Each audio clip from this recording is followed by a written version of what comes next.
네, 구독자 시청자 여러분 반갑습니다. 박 작가입니다. 자, 오늘 토크라운지에서는 국내 크립토 전문 유튜브 크리에이터 분들 중에서 가장 많은 구독자를 보유하고 계신 찰리 브라운님을 모시고 이 국제 정세, 그리고 글로벌 경제 환경, 그리고 암호화폐의 미래에 대한 정말 폭넓고 깊은 이야기들을 나누어 보겠습니다. 대표님 안녕하세요. 반갑습니다. 네, 반갑습니다. 네.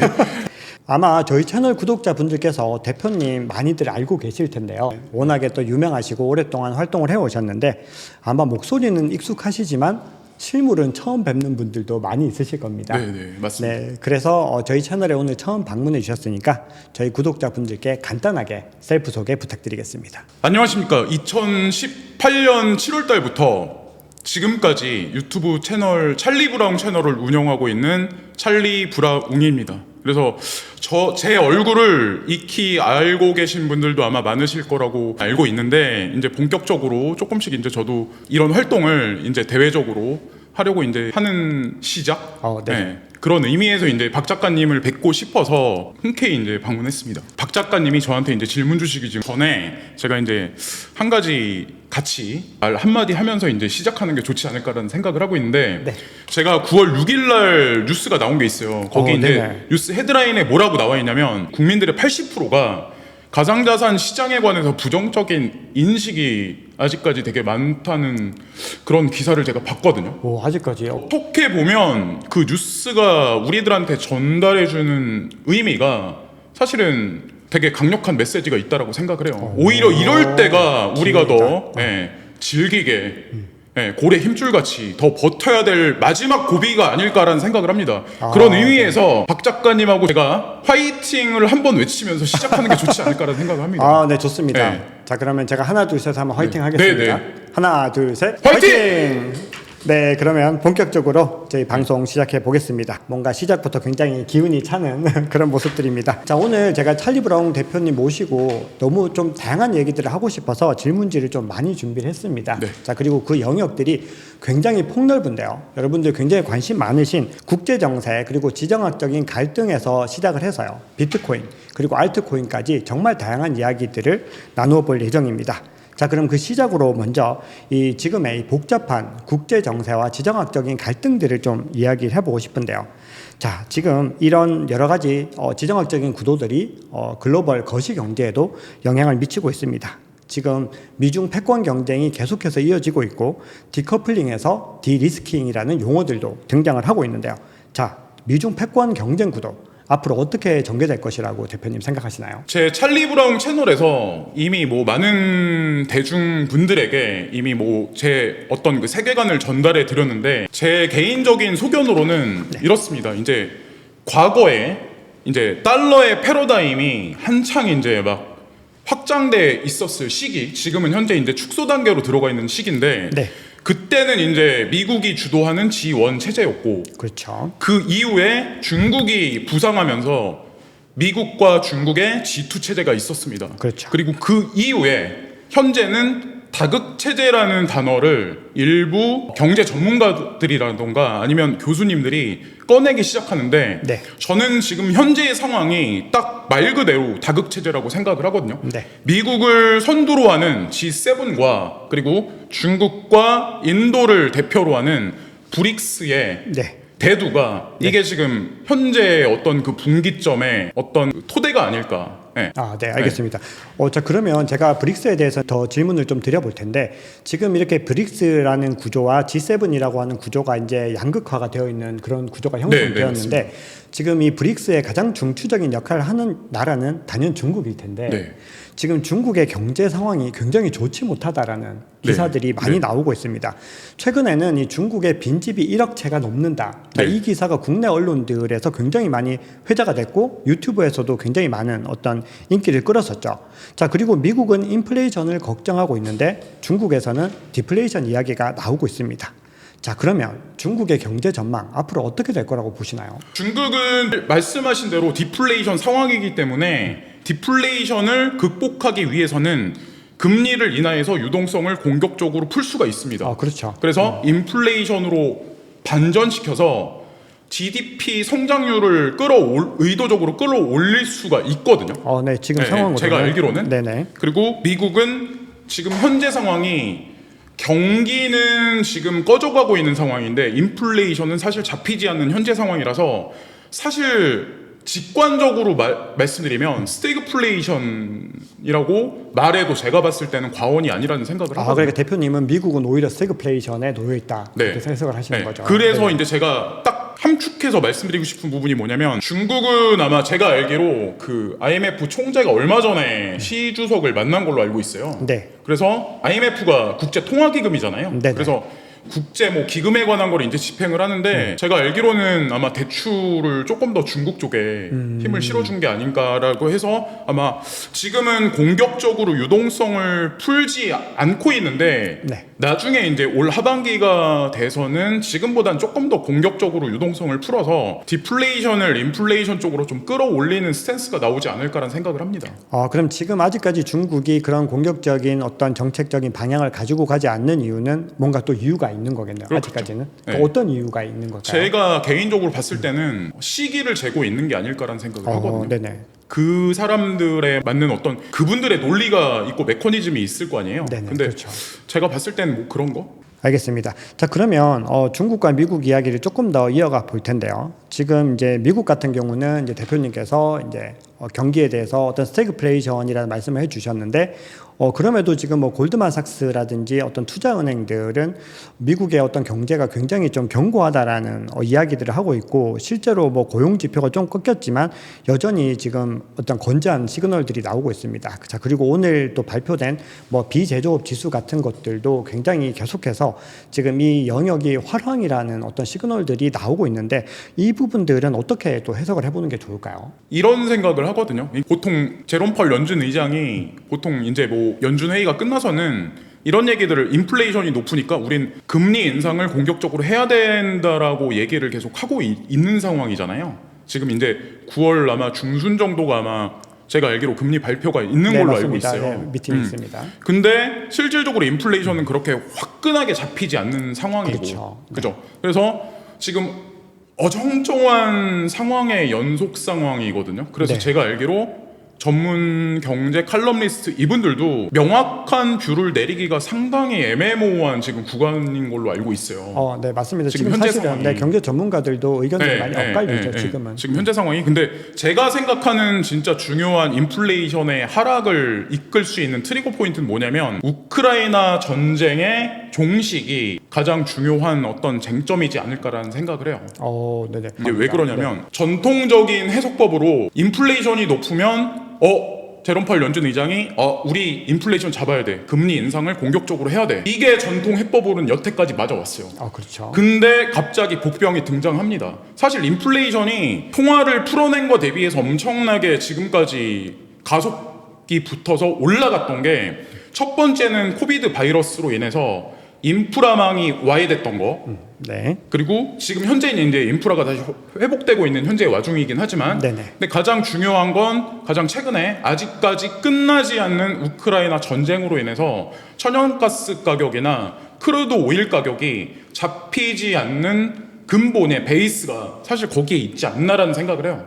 그래서 연준이나 전 세계 중앙은행들이 손끝 하나 안 건드리고 안 대고 인플레이션을 전면적으로 끌어내리려면 우크라이나 전쟁이 종식되는 시점이 가장 중요한 트리거 포인트지 않을까 생각을 해요. 근데 사실은 지금의 인플레이션을 유발시킨 요인 자체가 사실 우크라이나 전쟁이었었는데 결국은 대표님 말씀은 그 트리거 시작을 시킨 유발시킨 그 트리거를 이제 완전히 제거를 하는 것이 그렇죠. 결국은 이 사태를 해결할 수 그렇죠. 있는 가장 근본적인 마지막 활용 점정일 것이다라고 그렇죠. 말씀을 하시는 거죠.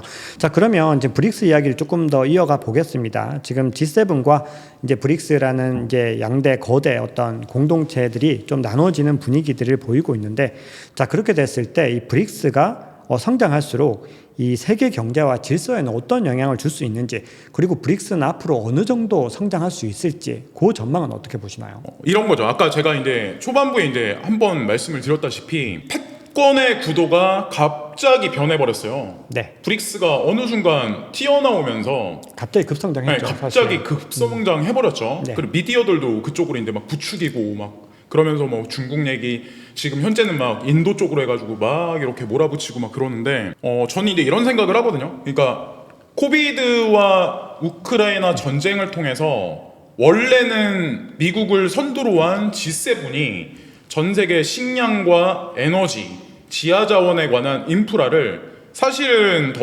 브릭스보다 점유율이 높았다라고 생각을 해요. 그렇죠. 근데 어떤 게 있었냐면 그런 사건들이 연이어서 발생되면서 사실은 중동에 있는 아랍 연맹의 산유국들이 오페크가 러시아가 거기 들어가게 되면서 오페크 플러스로 전향됐고 네. 오페크 플러스 자체 전체가 이게 되게 재미난 게 뭐냐면 원래는 달러에 힘을 실어줬어요. 같이 사우디랑 미국하고 해서 그때 오죽하면 페트롤 달러라는 얘기가 있었을 거예요. 그렇죠. 근데 어느 순간 이 에너지 패권 국가들이 에너지 연맹이 급작스럽게 브릭스 쪽으로 전향해 버린 거죠.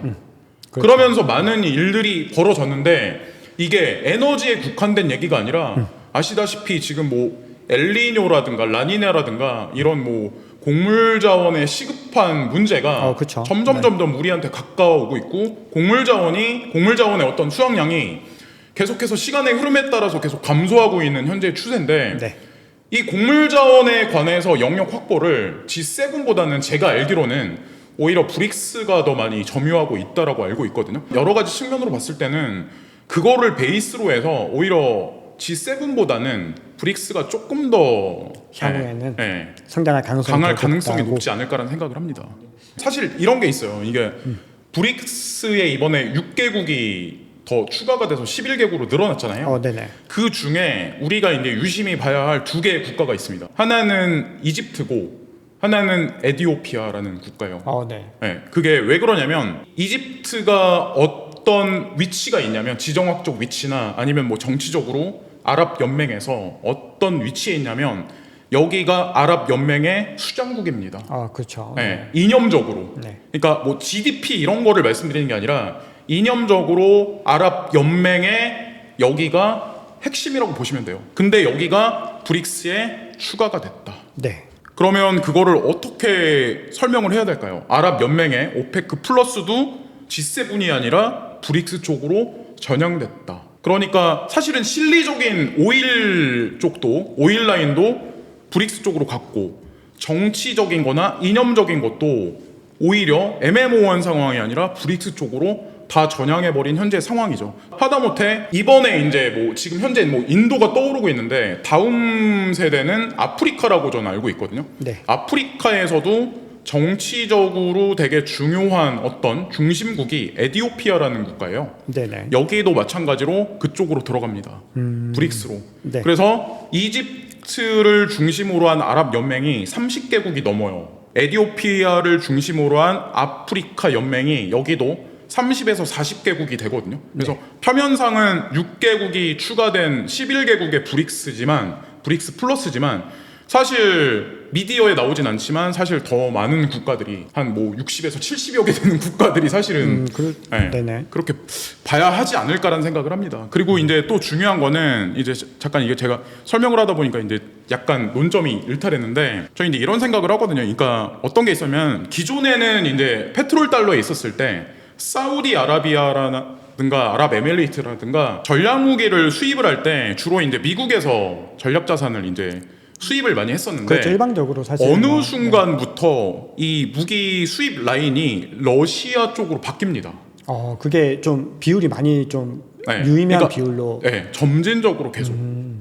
네, 여러 가지 복잡한 상황들이 있는데 좀 그렇게 저는 요렇게 좀 들렸습니다. 사실은 이제 지금 인플레이션이 유발되는 이유도 사실은 이런 구조들이 변경되면서 일어난 일인 거죠. 그렇죠. 왜냐하면 싸게 뭐 물건들을 갖다가 떼올 수 있었던 거죠. 왜냐하면 그렇죠. 인건비가 낮은 중국이라든지 그렇죠. 뭐 동남아 국가들에게서 그렇게 했는데 중국이 그 역할들을 이제 하지 않겠다. 그렇죠. 포기하면서 유발됐고 그리고 지금 일어나고 있는 어떤 이 미국의 어떤 공장들이나 이런 거는 또 한편으로는 어떻게 보면 좀 핵심 사업들 이렇게 핵심 전력들 반도체를 비롯해서 이런 여러 가지 뭐 2차 전지라든지 뭐 여러 가지 좀 핵심적인 미래 산업에 대해서는 미국도 이제는 뭐 제조업을 좀 더 늘려서라도 지금 그것들을 좀 감수하려는 움직임들이 아닌가라는 생각들을 좀 많이 하게 됩니다. 자, 중국은 나이가 들었고 인도는 젊다라는 얘기가 있습니다. 실제로 인구 비율을 보면 중국은 좀 노령 인구들이 많이 늘어나고 있는데 인도는 젊은 인구들이 좀 많이 있죠.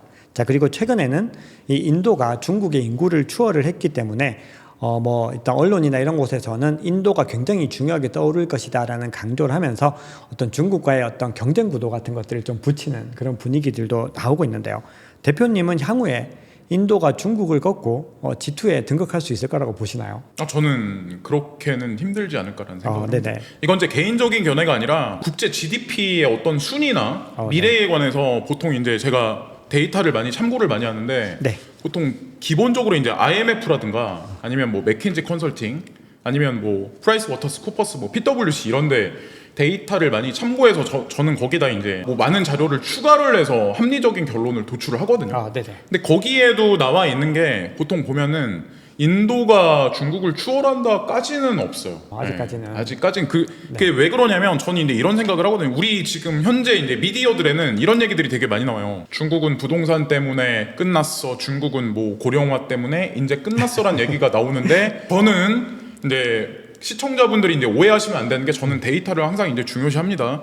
중국 성장률은 IMF에서 이제 바라봤을 때 꺾인다, 망했다라고 얘기를 하는데 보통 통상적으로 요즘에는 1년에 아무리 안 돼도 4에서 6%의 경제 성장률이 일어나고 굉장히 높은 네, 성장률이네요. 인도 같은 경우는 6에서 8% 정도 성장률이 거의 그 정도로 일어나고 있는 현재 상황이거든요. 네네. 그래서 그런 걸로 어떻게 그냥 단편적으로 해석을 할 수 있을까라는 생각을 하는 거죠, 사실은. 뭐 미국을 선두로 하는 G7 같은 경우는 선진국들 같은 경우는 성장을 많이 한다고 해도 2%에서 보통 2에서 1% 내외가 있는데 그게 만약에 2023년에 끝나는 게 아니라 2024년부터 2025년 쭉인데 만약에 이게 시간의 프레임의 뭐 어떤 그 흐름에 따라서 만약에 이게 장기화된다면 이게 어떻게 될까냐는 거래요. 그래서 IMF가 기존에 이제 뭐 2027년에서 2030년이 되면 중국이 미국을 넘어선다. 인도가 뭐 부상을 할 거다. 뭐 이런 얘기들이 나오는 게 그냥 아무 근거 없이 나온 예측이나 그런 건 아니라고 생각을 해요. 네, 사실은 어떤 뭐 언론에 대한 비판적인 것들보다도 언론에서 이야기하는 것들을 뭐 너무 그대로 받아들이는 거는 상당히 좀 위험하다라고 저도 늘 생각을 하고 있습니다. 그래서 우리가 어떤 판단을 할 때는 제가 늘 제 채널에서도 강조드리는데 어떤 데이터에 근거를 하는 것이 그래도 가장 좋다라고 생각을 하고 있고요. 자, 그러면 저희 이제 지정학과 관련해서는 마지막 질문 하나만 더 드리고 비트코인 이야기로 좀 넘어가 보겠습니다. 자, 지금 중국과 관련해서 두 가지 이슈만 딱 정리를 하면 좀 좋을 것 같은데요. 자, 우선 중국의 핵심 사업인 1대1로 자, 이게 지금 또 굉장히 좀 많은 부채들을 만들어내고 있다라는 평가들이 나오고 있고 또 한편으로는 시진핑의 가장 중요한 어떤 업적이어야 하는 그런 상황들인데 지금 1대1로에 대해서 어떻게 생각하시는지 그리고 이게 시진핑의 어떤 입지를 떨어뜨리게 될 것인지 거기에 대해서 어떻게 생각하시나요? 이것도 제가 좀 뉴스를 보면서 좀 관찰을 많이 해봤는데 네. 이런 게 있더라고요. 그러니까 중국이 1대1로를 펼쳤던 국가들은 공통적으로 어떤 게 있냐면 무역적으로도 마찬가지로 이제 중국의 입김이 들어가요. 근데 거기에 이제 뭐가 들어가냐면 중국의 금융 인프라망이 거기 또 깔립니다. 그게 뭐냐면 그런 목적이 있었겠죠. 네, 알리바바에서 만들어낸 회사 중에 하나가 지금 싱가포르를 기점으로 한 엔트파이낸셜이라는 회사가 있어요. 엔트파이낸셜은 알리페이랑 관련이 있습니다. 네. 알리페이가 알게 모르게 비자, 마스터 카드 같이 전 세계에 점진적으로 깔려가고 있는 현재 시점이라는 게 조금 약간 관점 포인트지 않을까라는 생각을 하는 거죠. 이것도 어떻게 보면 통화적인 관점과 관계가 있겠네요. 금융과 관련된 부분들이니까. 근데 그러면 이제 마지막으로 지금 이제 중국이 계속해서 대만을 지금 건드리고 있는데 최근에는 조금 약간 수그러드는 모습들인데 뭐 작년에는 엄청 지금 막 위기설이 막 많이 나돌았었습니다. 근데 그럼에도 지금 2025년 그리고 2027년 뭐 이렇게 위기설이 나오고 있는데 중국과 대만은 전쟁이 일어날 것 같으세요? 저는 물리적인 전쟁은 없지 않을까라는 생각이에요. 물리적인? 왜 그렇게 생각하시나요? 왜냐면 일단 대만이라는 국가 자체가 너무 작아요. 전쟁을 하기에는 아시겠지만 너무 작아요. 만약에 이게 좀 얘기가 좀 다른 게 만약에 진짜 우크라이나하고는 이게 개념 자체가 다른거든요. 반도체가 중간에 껴있기 때문에.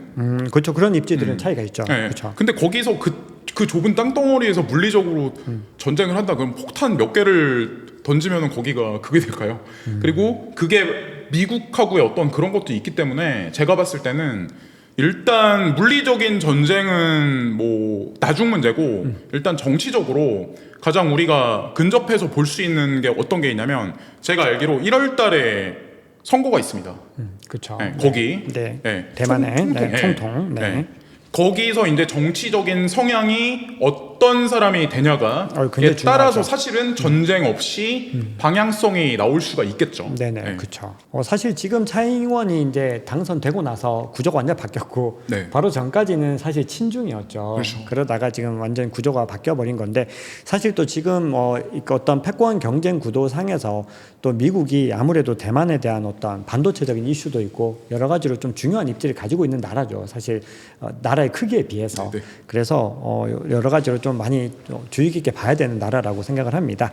자, 그러면 지금부터는 우리 구독자 여러분들께서 더 관심을 가지실 만한 암호화폐 얘기로 넘어가 보겠습니다. 자, 사실 지금 이 시점에서 많은 투자자들이 가장 기대하고 가장 또 걱정하고 있는 게 반감기 이슈라고 생각을 하거든요. 근데 지금 이번에도 크게 상승할 것이다, 아니면 너무 많은 사람들이 알고 있기 때문에 이번에는 상승 안 할 것이다, 뭐 여러 가지 정말 설왕설래하고 있는데, 자, 일반적으로는 비트코인이 반감기 후에 1년에서 1년 반까지 크게 상승을 해왔습니다.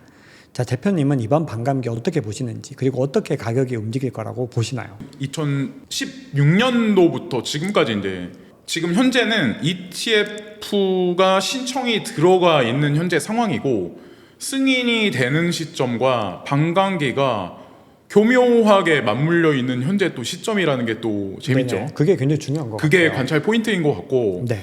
이게 만약에 없었다면 별반 다르지 않을까. 과거에 4년 전과 8년 전과. 근데 지금 현재는 이제 뭐 블랙록까지 하다못해 마지막에 블랙록까지 뭐 비트코인 ETF 승인에 관해서 지금 뭐 칼을 빼든 상황이라서, 이거를 전통 금융도 이제 본격적으로 가상자산의 수용에 관해서 좀 어느 정도 대중들한테 좀 보여준 어떤 그런 일면이 아닐까라는 생각을 하거든요. 바로 그 직전이라고 생각이 돼요. 그게 이제 반감기랑 맞물려 있는 거죠.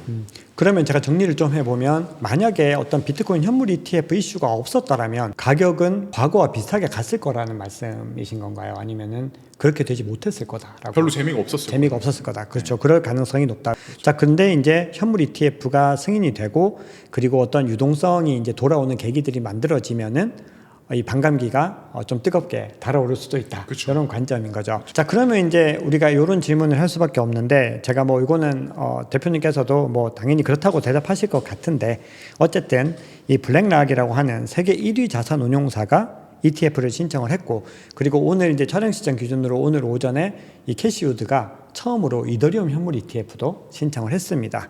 자, 그러면 이제 두 개의 이제 ETF가 현물 ETF가 지금 승인 대기 중인데, 승인 가능성이 높다고 보시겠죠? 저는 시간이 문제일 뿐이라고 생각합니다. 그러면 그 시기를 대략 어느 정도로 보고 계신가요? 이제 비트코인 현물 ETF만 봤을 때. 제 기억에 그레이스케일 자산 운용사가 다른 자산 운용사들 하다못해 이제 대표적인 뭐 블랙락보다 네. 엄청 가장 빨리 신청한 걸로 알고 있거든요. 그게 연기가 되고 막 이래서. 근데 그게 제가 알기로 10월 28일 날인가? 10월 28일 날이 데드라인으로 알고 있어요. 네네. 그리고 만약에 승인이 안 난다면 긴 프레임으로 봤을 때 2024년 3월 이내. 그러니까 3월 이내. 10월 말에서 2024년 3월 이내. 그렇게 봤을 때는 그렇게 멀지 않았죠, 사실. 네네. 자, 그러면 이렇게 해서 우리가 이제 좀 어떤 해피한 시나리오들을 맞이할 수 있으면은 정말 투자자 입장에서 너무나 좋죠. 사실 너무나 좋은데, 자, 만약에 어쨌든 이렇게 반감기 어떤 상승을 또 해서 결국은 또 우리가 크립토 윈터 구간으로 접어들 가능성이 또 높은 거죠. 왜냐하면 크게 오르는 만큼. 자, 그렇게 됐을 때 또 시장에서는 이제는 뭐 이번이 마지막 기회야, 뭐 이런 또 내러티브를 펼치시는 분들도 계시는데, 이 캐시우드 같은 경우는 2030년이 되면 비트코인 가격이 150만 달러가 될 것이다, 또 이렇게 이야기를 하고 있거든요. 그러면 이 대표님께서는 어떠신가요? 이번 반감기가 지나가고도 계속해서 비트코인의 가격은 꾸준히 상승할 거라고 보시나요? 저는 상승할 거라고 봅니다.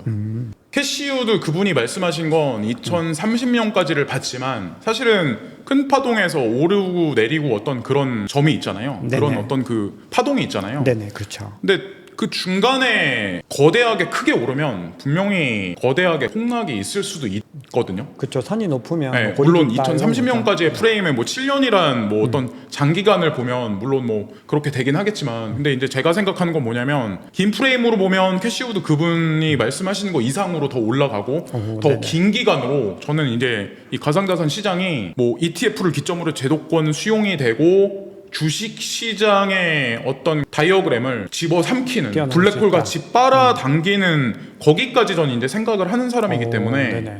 사실 현물 ETF가 승인이 된다라고 하는 거는 엄청난 호재이기 때문에 뭐 사람들이 그 기대감에 의해서도 가격이 폭등할 수 있고, 그게 이제 반감기 이슈까지 맞물리면 시장에 많은 돈들이 유입이 될 수 있는데, 사실 실제로 이 기관들의 돈이 들어오는 거는 ETF가 이제 승인된 이후부터 들어오는 거잖아요, 사실은.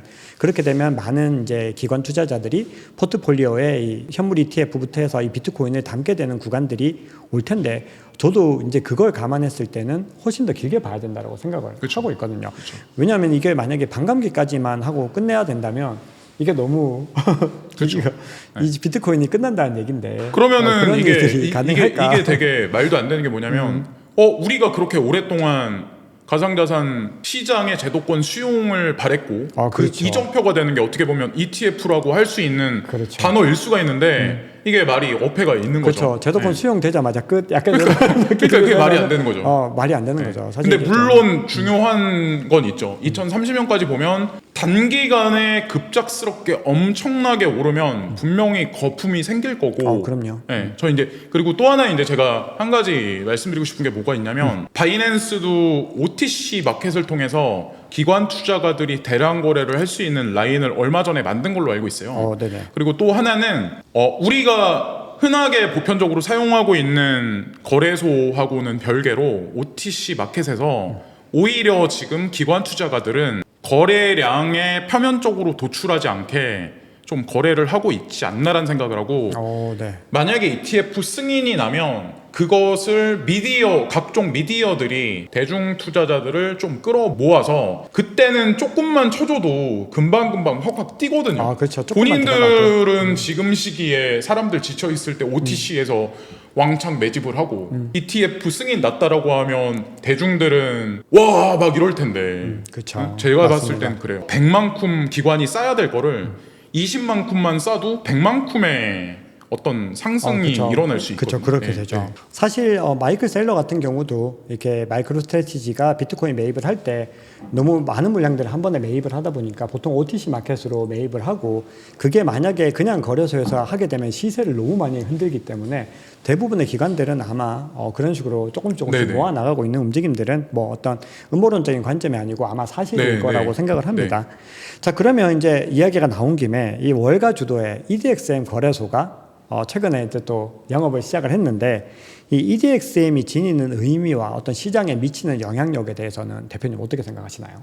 전 이런 생각을 하거든요. 아시겠지만 EDXM 거래소의 주요한 지분 점유자들인 네. 월가의 대표적인 금융자들입니다. 그죠. 네. 탑 플레이어들이죠. 거의 뭐 각 분야에서 다. 그렇죠. 네. 그냥 흔하게 말해도 뭐 여기 이러면 다 알 수 있는 그런 데인데, 그런 데가 이렇게 연합을 해서 이런 거래소를 만들었다. 그리고 그들이 거래하는 코인이 비트코인, 이더리움, 비트코인 캐시, 라이트코인이다. 그렇죠. 딱 4개만. 딱 4개만. 네. 그것도 상징적인 의미가 되게 있다. 특히나 이제 저 이제 이런 생각을 해요. 비트코인 캐시와 라이트코인에 관해서 우리 대중들은 인식이 되게 안 좋아요. 왜냐하면 네. 장기간에 고통을 많이 줘야 됐기 때문에. 네. 근데 또 반대로 한번 해석을 해봐야 되죠. 왜 EDXM은 그 4개의 코인에 관해서 승인을 해줬을까? 단지 어떤 의미에서일까라는 생각을 이제 한번 해봐야 되지 않을까라는 생각을 하는 거죠. 네, 잘 알겠습니다. 자, 그러면 아까 우리가 또 얘기를 나눴던 브릭스에 대한 이야기들도 좀 해봐야 될 것 같은데요.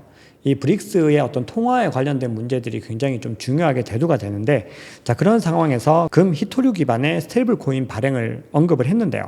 이 브릭스는 암호화폐 시장을 어떻게 바라보고 있다고 생각을 하시나요? 이것도 이제 제가 가지고 있는 세계관을 여기다 이입을 해서 가장 최근에 나온 뉴스까지 다 이렇게 네. 종합적으로 해석해서 제가 저만의 이제 논리를 만들었는데, 네. 근데 이런 칼럼도 제가 봤거든요. 그 칼럼에 이제 뭐라고 기입이 돼 있냐면, 아시겠지만 브릭스는 에너지에 관련해서, 지하 자원에 관련해서, 곡물 자원에 관련해서 G7보다 점유율이 높습니다. 네네. 그래서 특화되어 있는 에너지에 기반해서 우리는 CBDC를 뺄 거예요가 아니라 전반적인 이런 그 자원류 있잖아요. 이거를 기반으로 해서 CBDC를 빼낼 가능성이 전 높다라고 생각해요. 그리고 네네. 향후에 4차 산업으로 진행되고 기상이변이 지금보다 가속화되면 이런 지하 자원이나 곡물 자원이나 어떤 이런 희귀 자원에 관해서 가치가 분명히 올라갈 거라고 생각을 하거든요. 네네. 그러면 CBDC를 확장하는데도 분명히 무게가 실릴 거고 네네. 브릭스의 확장에도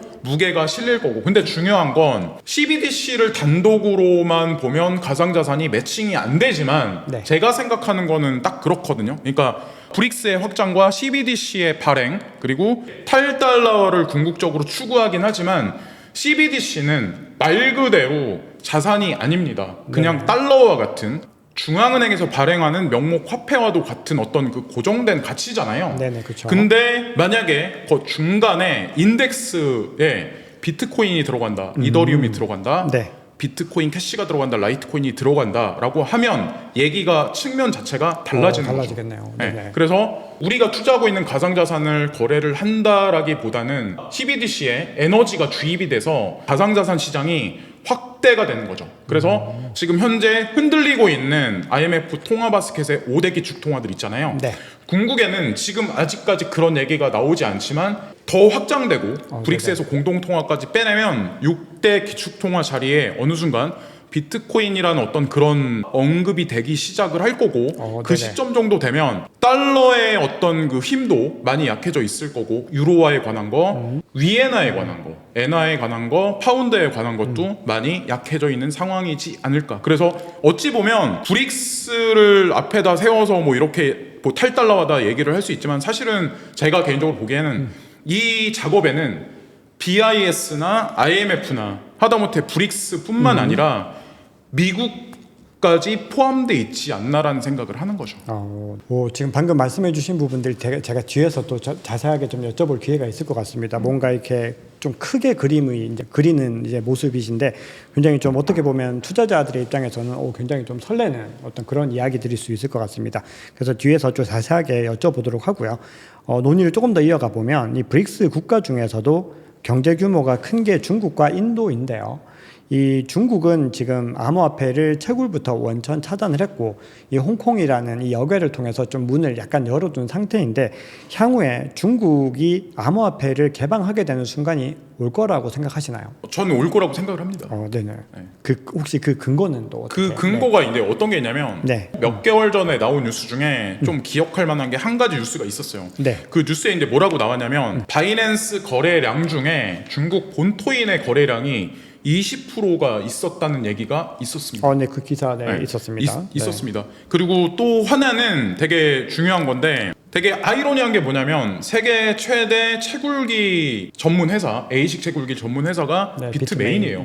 비트메인인데 되게 아이러니한 게, 비트메인이 어디 있습니까? 비트메인의 생산 공장은 제가 알기로 중국 본토에 있는 걸로 알고 있어요. 그리고 판매는 우회해서 홍콩이나 다른 데를 경유해서 있는 걸로 알고 있거든요. 저도 홍콩이라고 생각을 하고 있었는데 그렇게 알고 있었거든요. 그러니까 좀 그죠. 이것도 좀 어폐가 있죠. 네. 그래서 앞에서는 밴 시킨다, 막는다고 하는데 나중에 뒤집어 까보면 중국 내에서 채굴하고 있었던 어떤 그런 업체나 그런 개인들도 있었고, 하다못해 더 확장해서 말씀드리면 러시아 같은 경우도 아이러니하잖아요. 국가에서는, 중앙정부에서는 채굴을 금지한다라고 얘기하는데 러시아 같은 경우는 채굴에 관련해서 천혜의 조건이에요.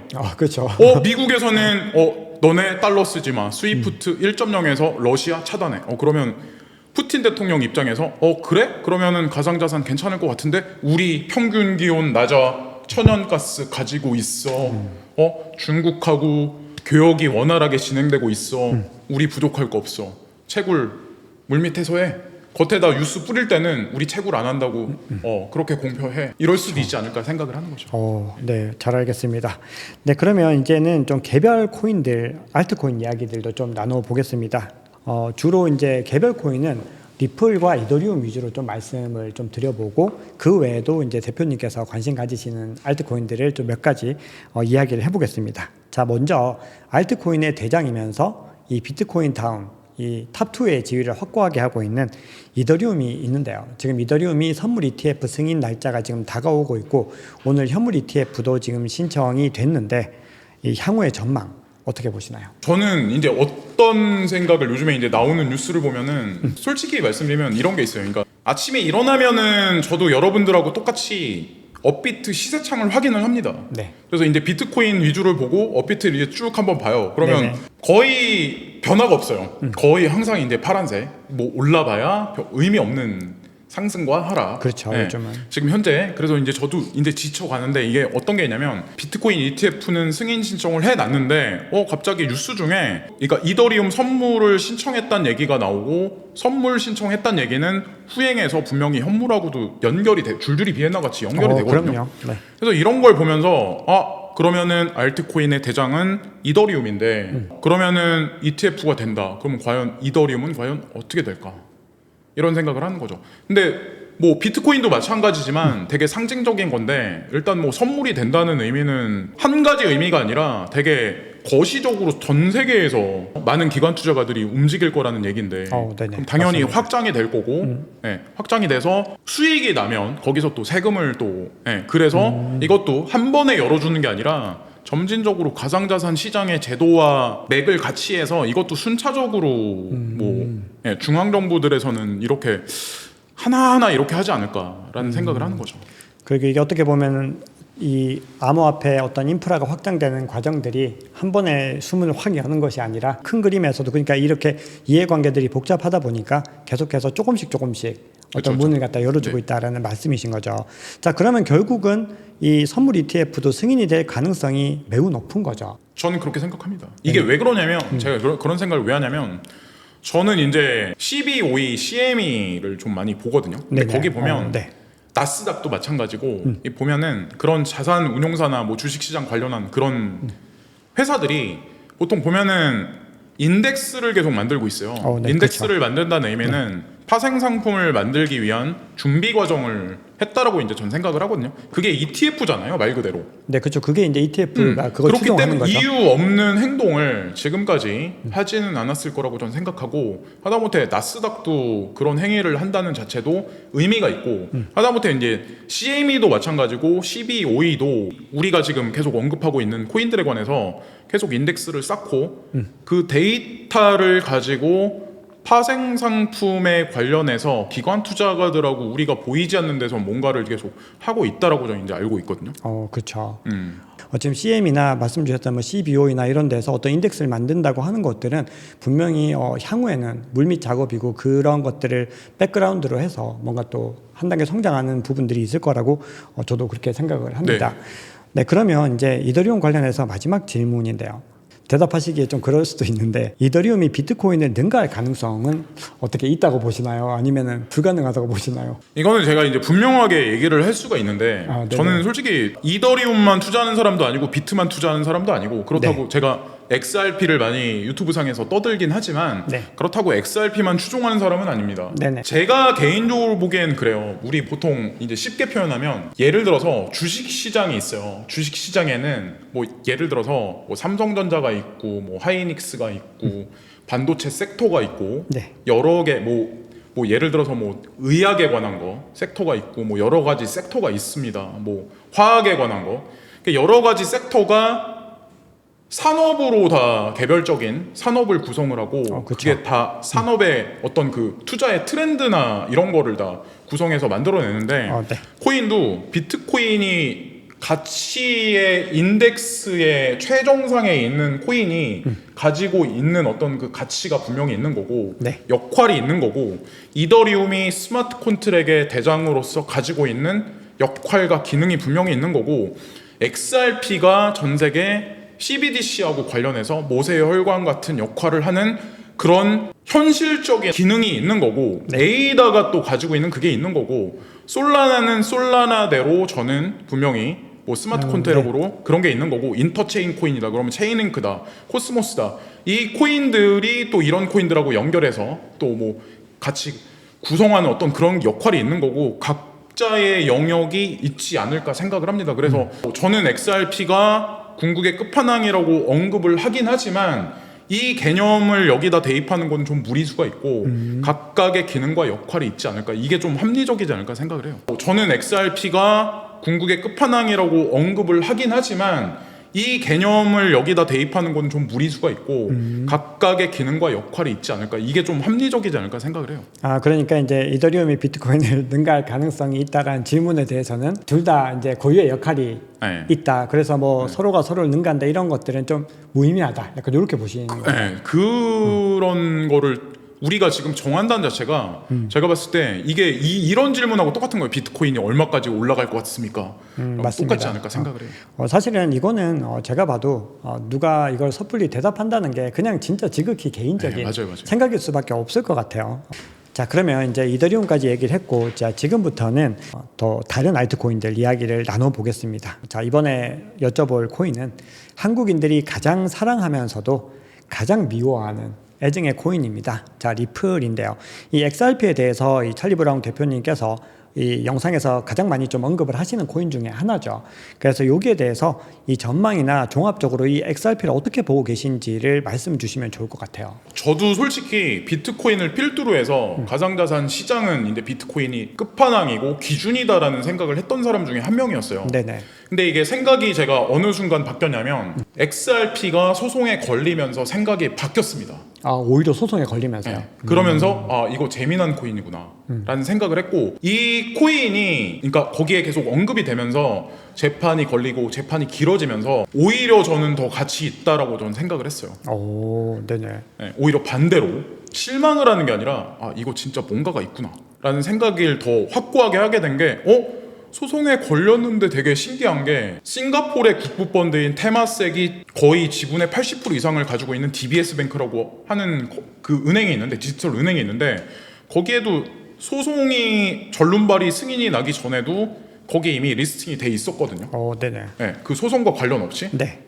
저는 좀 신기하다는 생각을 되게 많이 했었거든요. 그런 걸 보면서 차라리 이런 소송 관련한 짤막짤막한 이슈거리의 기준을 잡기보다 거대 세력이 어떠한 역할과 어떠한 일을 하는지, XRP가 전 세계 중앙은행들과 어떻게 관련돼서 어떻게 확장을 하고 있는지, 현실적으로 어떤 건지를 이제 포커스를 맞춰서 보다 보니까 제가 이제 그런 생각도 하게 됐거든요. 원래는 이제 트랜잭션을 같이 공유해서 사용을 안 했었던 걸로 알고 있어요. 리플이 비트코인하고 이런 코인들과. 네네. 근데 어느 순간 체인링크 이놈이 갑자기 이제 그 리플하고 파트너십을 맺습니다. 네네. 그러면서 이게 이제 말이 이제 달라지기 시작을 하는 거죠. 네. 그러면서 이제 비트코인과 이더리움에 관한 그 에너지와 라인이 XRP와 또 연결이 되는 거죠.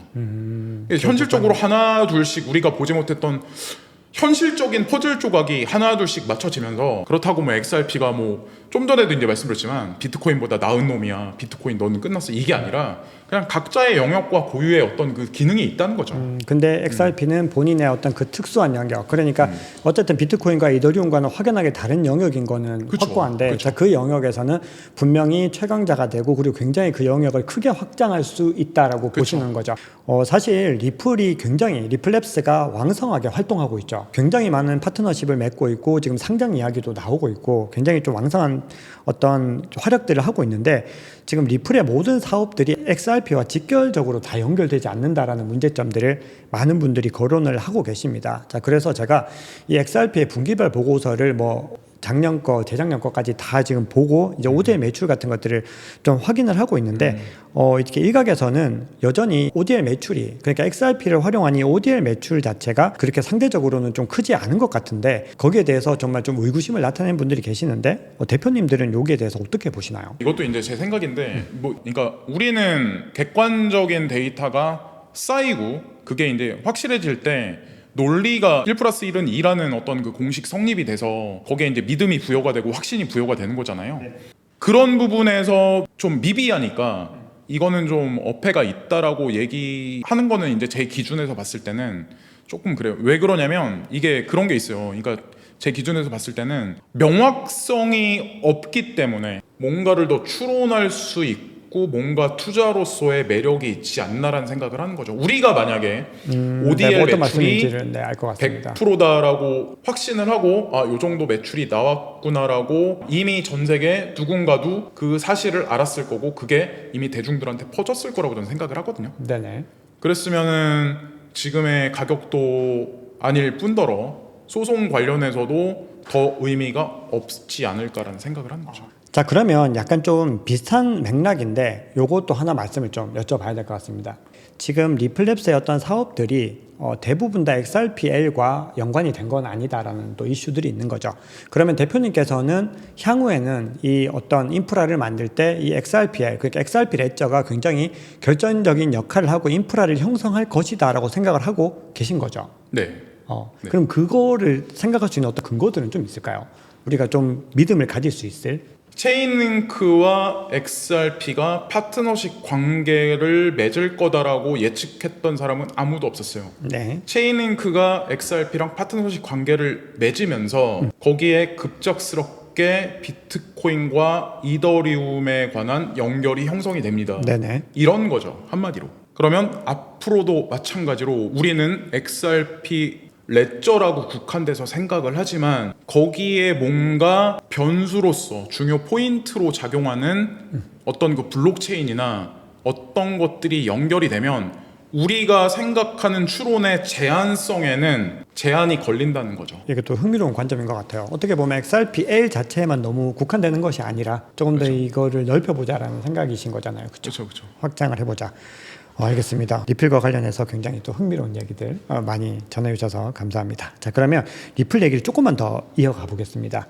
자, 지금 리플의 소송이 내년 2분기 정도에 이제 배심원 재판이 진행될 예정입니다. 지금 크리스 라슨과 기관들을 상대로 판매한 이 물량들에 대해서 이게 범법성이 있는지에 대한 어떤 판단들이 일어나게 될 텐데, 자, 이 소송 결과가 어떻게 또 결과가 나오게 될지, 그리고 이게 이제 리플에 어떤 영향을 미치게 될지 대표님 생각이 궁금합니다. 저는 제가 이제 아까도 이제 말씀드렸지만 제가 바라보는 이 코인에 관한 관점이나 어떤 이런 것들은 소송도 쇼라고 생각한다고 제가 이제 그 말씀하셨죠. 아니 그러니까 이게 어떤 분들한테는 뭐지? 타당성이 없다. 이렇게 이제 저를 보실 분들도 분명히 있지만 저는 이제 이런 생각을 해요. 그러니까 XRP에 관한 거는 현물 경제에서 자, 투자자들은 어디에 포인트를 맞춰야 되면 현실적으로 이 기술이 적용돼서 금융권에서 실용성이 어떻게 확장이 되는 프로토콜인지가 가장 중요한 관점이라고 저는 생각을 네네. 합니다. 오히려 소송의 결론이 나오기 전보다 그게 더 중요하지 않을까 저는 생각을 해요. 그렇죠. 더 근본적인 거는 그게 그렇게 더. 봐야죠. 네. 그러면 이렇게 이제 여러 가지 대표님의 관점으로 봤을 때 이 XRP가 꾸준하게 성장하기 위해서는 뭐 가장 중요하게 보는 항목이 그러면 뭐라고 생각하시는 건가요? 이런 얘기들이 되게 많이 나오잖아요. 그러니까 우리가 생각지도 못한 국가들이 CBDC를 발행을 하는데 리플사가 협력을 한다라는 얘기들이 나오잖아요. 이게 가장 지금 어떻게 보면 메인이죠. 네. 얼마 전에는 아마 인도하고 관련해서 리플이 협력한다라는 얘기가 나왔었잖아요. 네네. 그 얘기를 이렇게 풀어보면 어떻게 해석이 되냐면 베리 실버트가 2016년에 예언했던 XRP는 스위프트 2.0이라는 그 예언이 현재 현실화되고 있고 브릭스의 확장은 스위프트 1.0의 파괴와 스위프트 2.0의 전환으로의 어떤 그 지점에 XRP가 연결돼 있다는 것도 사실 이게 맥락을 같이 한다고 저는 당위성이 있다고 저는 생각을 하거든요. 네네. 거기 만약에 XRP가 협력했다는 얘기가 없다라고 했을 때는 설명이 이게 납득이 이게 논거가 안 서는데 논리가 저는 선다고 생각을 해요. 알겠습니다. 자, 그러면 이제 또 조금 이제 리플 얘기를 좀 자세하게 많이 다뤄봤는데 이번에는 조금 논점을 좀 다르게 해서 다른 암호화폐들도 몇 가지 정도만 언급을 해보겠습니다. 자, 그 전에 먼저 이 암호화폐 시장에서 가장 큰 영향을 미치고 있는 회사는 DCG 그룹이라고 봐야 되겠죠. 저는 그렇게 생각합니다. 네네. 베리 실버트가 굉장히 좀 큰 영향력을 가지고 있는 인물인 건 분명한데요. 이 DCG 그룹의 자회사 그레이스케일의 포트폴리오를 중요하게 사람들이 보고 있습니다. 자, 그런데 이 포트폴리오에 리플이 포함되지 않은 이유는 무엇이고 향후에 포함될 가능성은 있다고 보시나요? 제가 아는 걸로는 리플사에 투자를 하고 있는 걸로 알고 있어요. 그리고 이미? 우리가 네. 알고 있는 직관적인 어떤 그 이슈를 사실로 한 어떤 그런 것들은 미디어를 통해서 우리가 알고 있는 건 어떻게 알고 있냐면, 소송에 걸리면서 그레이스케일 자산운용사의 라지캡 펀드 중에 인덱스를 구성한 하나의 코인이었는데 네. 거기서 이제 배제가 되죠. 거기서 이제 네네. 삭제가 됐어요. XRP에 투자한다라고는 나오지 않는데 리플사에 투자한다는 거는 포트폴리오에 남아 있어요. 그러니까 XRP는 아니지만 어쨌든 리플랩스와는 협력 관계가 네, 있다는 협력 관계. 말씀이신 거네요. 알겠습니다. 자, 그러면 지금 DCG 그룹이 일단은 암호화폐 시장에서 굉장히 좀 입지가 있는 회사인데, 이 회사가 지금 최근에 주목하고 있는 프로젝트들이 있을까요? 아시겠지만 가장 많이 신규 인력을 채용하고 가장 많이 포커스를 맞추는 게 일단 ETF. 비트코인 ETF는 상징성이 있는 거고, 만약에 승인이 난다면 아시겠지만 그레이스케일 자산운용사는 쭉 이더리움 클래식, 비트코인, 비트코인 캐시, 라이트코인, 스텔라, 루멘, 호라이젠, 지캐시, 뭐 기타 등등의 신탁 자산들이 있습니다. 그것들은 이제 알트코인이죠. 그것들도 마찬가지로 후행해서 이 ETF 현물에 관해서 추진하지 않을까, 그 작업을 지금 하지 않을까라는 생각을 하나 하고, 또 하나는 DCG 그룹의 자회사 중에 이제 하나가 좀 지분을 많이 가지고 있는 회사가 이제 루노라고 있어요. 네, 루노 익스체인지. 근데 루노 익스체인지가 주로 아프리카 대륙과 남미를 위주로 해서 거래소가 진출해 있거든요. 네. 근데 제가 알기로 이 루노 인디아가 얼마 전에 인도에 오픈을 합니다. 상징성이 있고, 또 하나는 코인 DCX라고 하는 코인베이스가 전략적으로 투자한 가상자산 거래소도 아시겠지만 인도 시장에 들어갔습니다. 바이낸스도 인도 시장을 되게 좋게 보죠. 그래서 앞에서는 우리 와지어 X라는 거래소에 뭐 투자 안 했다, 전혀 지분 없다라고 얘기는 하지만 와지어 X사에서 하도 열이 받으니까 거기 그 CEO가 자기네 그 블로거에다가 공식적으로 이제 그거를 언급을 한 적이 있었어요. 우리는 코인 발행에 관해서 전혀 관련 없어. 이 코인에 관련한 지갑 주소를 우리가 공개할게. 이 주인은 바이낸스야. 라고 아주 공개적으로 얘기를 한 적이 있었어요. 그래서 사실은 뭐 인도 시장에 관련해서 좀 많이 주목을 하고 있지 않나라는 생각을 하는 거죠.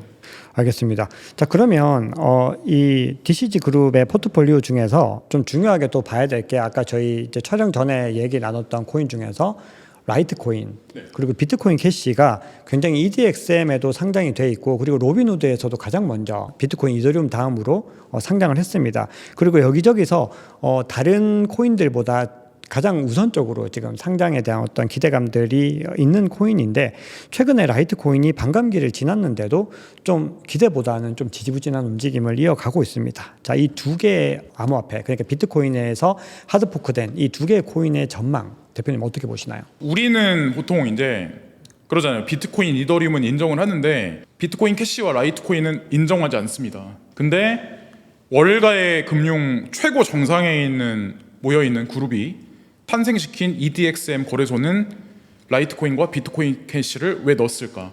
라이트코인은 특히나 민불 기술이 채용된 익명성 기술까지 가지고 있어서 한국 시장에서 상폐가 됩니다. 그럼에도 불구하고 EDXM은 그 코인들을 선택을 했었어요. 그리고 하다못해 비트메인 창시자인 우지안이 싱가포르를 기반으로 해서 기관 투자가들 위주로 파생 상품 거래나 OTC 마켓을 열기 위해서 매트릭스 포트라는 거래소를 여는데, 거기서도 마찬가지로 이 코인들은 들어 있습니다. 되게 거기다가 한 가지 더 추가하면 EDXM도 인정했고 매트릭스 포트도 인정했는데, 중요한 포인트는 뭐냐면 DBS 뱅크도 비트코인 캐시는 리스트업 했습니다. 자, 지금까지 이제 알트코인 이야기들을 했는데, 자, 그럼 이번에는 대표님께서 좀 주목하고 있는 알트코인, 이 투자자들이 공부해 볼 만한 가치가 있다고 생각하시는 알트코인은 어떤 게 있을까요? 저는 일단 어떤 말씀을 드리고 싶냐면, 매트릭스 포트에 있는 코인들, 매트릭스 포트는 일단 비트메인하고 이제 우지안하고 관련돼 있죠. 매트릭스 포트 창시자가 우지안이고, 우지안이 다시 만들어낸 클라우드 마이닝 회사들이 있어요. 거기서 비트푸프와 비트디어라는 회사를 만들어냅니다. 거기서도 공통되게 겹치는 코인들이 있어요. 여기랑 다시 이제 같이 겹쳐서 보셔야 될 게 EDXM, DBS 뱅크, 이렇게 CME, CBOE는 그냥 치시면은 주식시장하고 관련해서 나오니까 디지털이라고 이렇게 치시면서 크립토하고 이제 같이 엮어서 치시면 거기서 이제 공통 분모가 나와요. 공통 분모가 나온다는 의미는 거대 자산 운용사나 거대 기관이 이미 그렇죠. 눈여겨보고 있다. 눈여겨보고 있고 투자를 진행했다라고 안정권에 들어가 있는 코인들이라고 해도 과언은 아니거든요. 네네. 그냥 예를 들어서 뭐 체인링크다, 폴카닷이다 이러면 그거를 우리는 딱 이래요. 안 올라갔으니까 이거 가치가 없어 라고 판별을 하지만 제가 언제나 말씀드리지만 우리는 당장 눈앞에 숫자를 보고 그 코인의 가치를 판별하지만 기관이나 어떤 이런 진짜 전문가란 사람들, 인정할 수 있는 진짜 거대 세력들은 그거를 1순위에 두지 않는다는 거죠. 하다못해 체인링크가 리플이랑 파트너십 관계 맺는다는 거를 알 수 있는 사람이 누가 있었을까요? 그러면서 그 코인의 진가를 알 수 있었죠. 폴카닷도 그냥 생각하면 가격 떨어졌으니까 연구 개발 안 하니까 이렇게 볼 수 있지만 왜 매트릭스 포트에 그 코인이 들어가 있었을까? 그리고 홍콩의 이제 가상자산 관련해서 21시어스나 위즈덤트리나 몇몇 개 이제 나스닥이라든가 대표적으로 이런 회사들이 신청을 해요. 인덱스를 신청을 하는데 거기에도 공통되어 있는 코인들이 있어요. 대중 시선에 어긋나는 코인들이 분명히 있습니다. 근데 그 코인들도 우리가 봤을 땐 허접하지만 그 사람들이 거기다 인덱스를 신청했을 때는 향후에 장기적으로 ETF까지 바라보기 때문에 그런 거를 신청하지 않았나라고 이제 전 생각을 하거든요. 그러면 이렇게 했을 때 이런 거에서 이제 겹치는 코인들 한 3가지 정도만 좀 알려주시면은. 그러니까 제가 생각한 건 뭐냐면 이렇거든요. 이것도 이제 어떤 게 있냐면 코인 투자도 은퇴를 해야 되는 고령의 은퇴자분들이 있어요.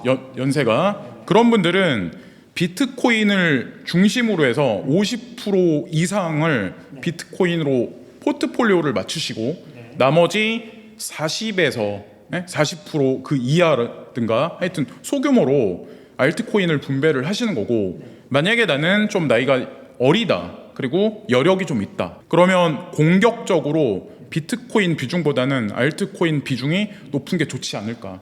그냥 좀 진짜 안정권으로 봤을 때는 EDXM을 기준으로 해서 거기 나와 있는 4가지 코인 있잖아요. 이거는 거의 제가 봤을 때 게임 끝났다고 생각해도 과언은 아니라고 생각해요. ETF까지도 그렇고. 그리고 그레이스케일 자산운용사에 있는 거기 나와 있는 코인들, 하다못해 우리가 우려하고 있는 익명성 코인들도 제가 여기 방송에서는 말씀을 못 드리지만 중앙동 업비트에서는 라이트코인을 상폐했는데 라이트코인을 왜 EDXM은 수용을 했었을까? 지캐시와 호라이젠을 여기서는 상폐를 했는데 왜 코인베이스에는 이런 이치죠, 한마디로.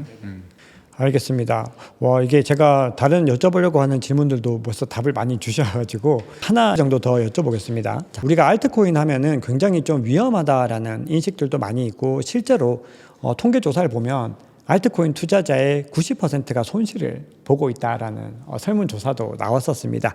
자, 그렇게 굉장히 위험하기도 하고 변동성도 큰 이 알트코인에 투자할 때 반드시 유의해야 되는 사항은 뭐라고 생각하시나요? 저는 이런 생각을 하거든요. 제가 좀 전에 이제 베이스를 깔면서 이제 말씀드렸다시피 우리가 기준을 잡기에는 모호한 구석이 되게 많아요. 우리는 전문가가 아니기 때문에. 그래서 전문가들이 이미 인정한 인덱스라든가 이런 거를 기준으로 해서 투자 기준을 잡는 게 좋지 않을까라는 생각을 하고, 현재에도 개발이 현재 진행형인지 현재도 활동을 하고 있는지, 그리고 그 블록체인사의 투자자가 누구인지, 만약에 가치가 있고 성장성이 있다면은 파트너십 관계가 전략적으로 계속해서 진행될 텐데 파트너십 관계가 현재도 진행형인지 그리고 현실성이 있는지 뭐 이런 게 좀 중요하지 않을까라는 생각을 하는 거죠. 알겠습니다. 사실 많은 분들이 지쳐 있지만 결국 이 시장에서 가장 마지막에 웃는 분들은 인내심이 그쵸. 가장 많은 분들이라고 생각을 하고 있고, 저도 영상에서 늘 강조드리는 게 이 응축의 힘, 결국은 이렇게 계속해서 다지는 기간들이 더 길어질수록 사실 그 힘은 더 세진다라고 생각을 하거든요. 왜냐하면은 지금까지 준비되어 있던 이 많은 파워들이 한 번에 좀 뿜어져 나온다라는 겁니다. 이게 약간 비유적인 표현이긴 하지만 어쨌든 우리가 그 지점을 반드시 유념하시고 투자하시면 너무 좋을 것 같습니다.